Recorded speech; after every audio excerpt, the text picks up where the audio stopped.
Dans notre société moderne, les emballages jetables sont devenus malgré nous, des indispensables de nos cuisines et de notre quotidien. L'utilisation de ces produits a considérablement augmenté, principalement du fait de leur indéniable côté pratique. Pourtant, en les utilisant, nous portons aveuglément préjudice à notre santé et celle de nos proches. Pourquoi ? Parce qu'ils libèrent des substances toxiques que notre corps absorbe très facilement. Il n'est en revanche pas capable de les éliminer, et elles viennent s'accumuler dans notre organisme, pour devenir 10 ans plus tard la cause de graves maladies, sans même que nous le sachions.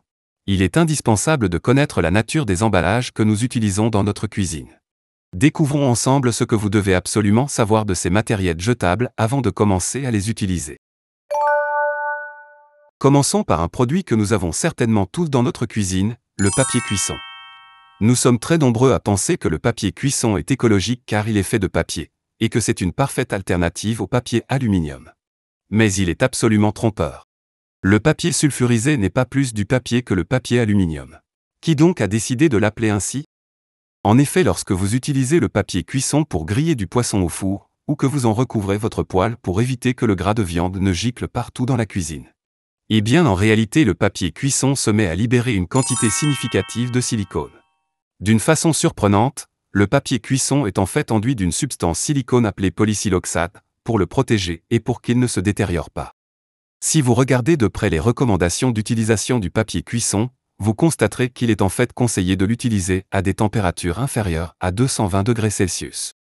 Pourtant, même une cuisson à la poêle dépasse très rapidement les 200 degrés et peut facilement atteindre 300, ce qui entraîne inévitablement une décomposition du silicone du papier, qui vient se mélanger aux aliments cuisinés. Soit, vous n'êtes pas du genre à utiliser le papier cuisson sur une poêle.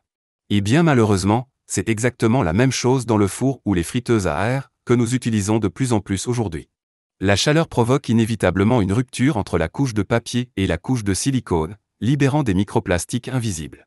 Ce papier cuisson doit absolument être utilisé avec prudence, parce que les microplastiques sont de loin nos pires ennemis. Ces microparticules invisibles à l'œil nu, vous les absorbez à chaque respiration. Elles provoquent une multitude d'inflammations des tissus, une destruction des cellules, une destruction de notre système immunitaire. Et viennent par-dessus tout favoriser la croissance et la propagation des cellules cancéreuses. Les cancérologues recommandent fortement d'utiliser le papier cuisson pour autre chose que la cuisson, pour emballer des aliments gras ou pour conserver des restes. Et si vous en avez vraiment besoin, réservez ce papier sulfurisé à des cuissons à faible température. Vous avez une idée du deuxième emballage jetable dont nous allons parler. Il s'agit du film plastique, lui aussi un indispensable de notre cuisine. Que ferait-on sans lui ?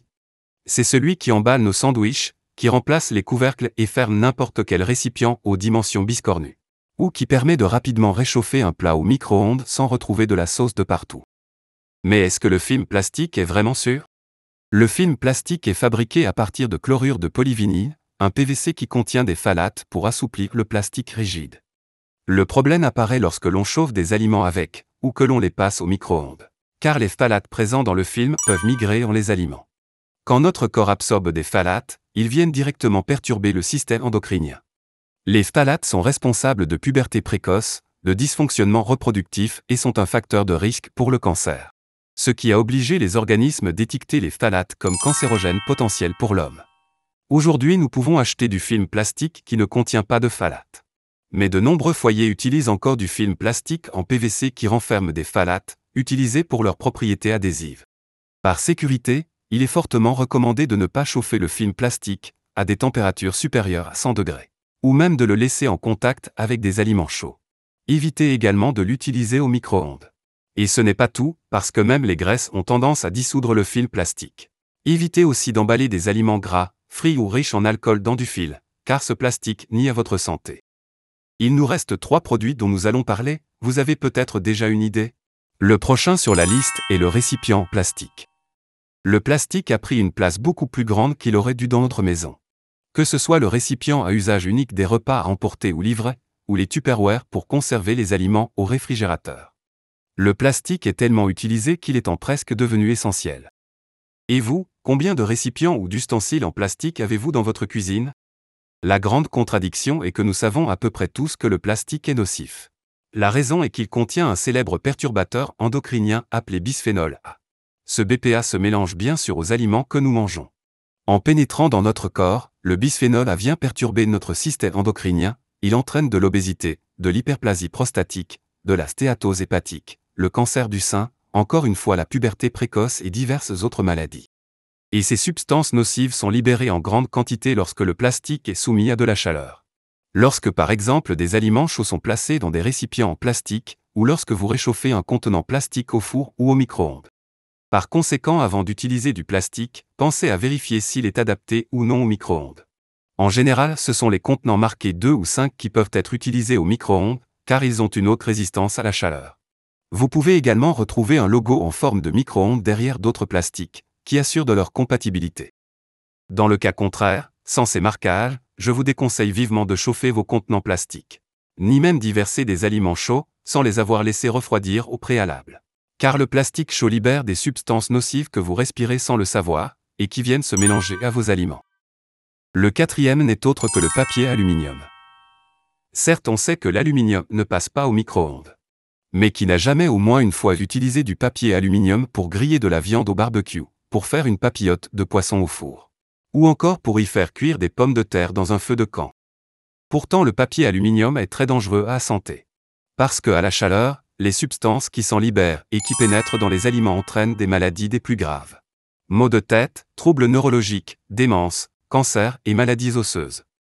Les organismes de sécurité alimentaire objectent que nos reins filtrent dans une certaine mesure une partie de l'aluminium ingéré.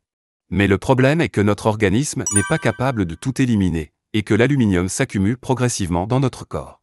Ce même aluminium est montré du doigt comme facteur de risque pour la maladie de Parkinson, l'Alzheimer ainsi que des maladies oculaires. Des maladies que nous ne savons pas guérir.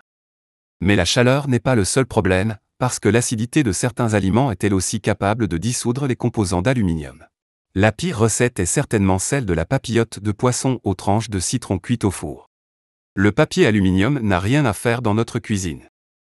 Vous attendiez le cinquième indispensable mais cancérogène de nos cuisines? Il s'agit de la poêle, mais pas n'importe laquelle, de la poêle anti-adhésive. La fameuse poêle Téflon.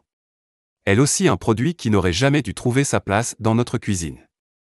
Pour être anti-adhésive, cette poêle contient une substance appelée acide perfluorooctanoïque, qui résiste à la chaleur et qui permet de prévenir l'infiltration de l'huile ou toute autre contamination. Mais vous connaissez la chanson et vous vous doutez qu'il y a un problème. Vous l'avez vu venir, le problème est que cet acide perfluorooctanoïque vient d'être reconnu, le 1er décembre 2023, comme cancérogène avéré pour l'homme. Aucun problème quand la poêle est neuve et sans rayures. Mais à mesure que vous utilisez votre poêle, le revêtement s'écaille progressivement et libère cet acide cancérogène. Autant il pénètre rapidement dans notre corps, autant il peut mettre des décennies à en être éliminé.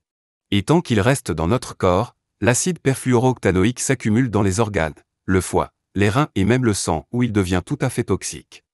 Une étude états-unienne révèle que les personnes exposées à l'acide perfluorooctanoïque et à l'acide perfluorooctanosulfonique ont un risque 4,5 fois plus élevé de développer un cancer que celles qui ne sont pas exposées. L'Université de Michigan a également montré un risque de 71% plus élevé de souffrir d'hypertension. Au lieu d'acheter des poêles anti-adhésives, privilégiez des poêles durables en acier inoxydable ou en fonte. Et si vous choisissez quand même une poêle revêtue, tournez-vous de préférence vers un revêtement sans PFOA. Le retour à l'utilisation d'ustensiles de cuisine traditionnels tels que la fonte et la céramique offre une alternative plus sûre, plus durable et polyvalente, mais aussi respectueuse de l'environnement et de votre santé. Mais nous savons que changer nos habitudes, surtout pour perdre le côté pratique, n'est pas chose facile. Alors souvenez-vous que commencer par connaître les risques liés à ce que nous utilisons nous permet d'être plus précautionneux et est déjà un petit pas pour prendre soin de votre santé. Adoptez des habitudes saines pour retrouver une vie saine. Ensemble vieillissons mieux. Si vous avez trouvé cette vidéo utile, mettez un pouce levé, abonnez-vous et partagez ces précieuses informations autour de vous. En attendant de vous retrouver avec d'autres conseils pour mieux vieillir, prenez soin de vous et restez en bonne santé.